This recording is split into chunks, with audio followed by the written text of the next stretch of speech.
一个对下港起来的少年家，要来找找一个叫做阿金师的木匠师傅，按算要对伊学艺。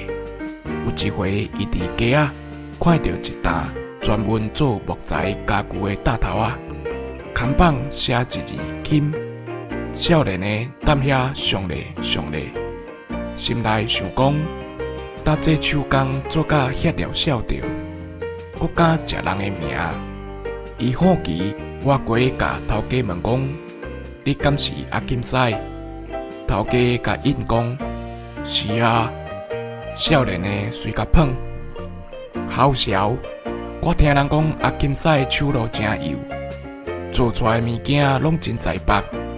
你这椅仔、桌仔看起来都真粗鲁，摸起来阁拍身。你也敢食阿金师的名，真袂见笑呢。隔壁卖包仔甲水果的听到伊咻甲大细声，赶紧为我来替阿金师赞声。少年诶，你真正如车头，无探听。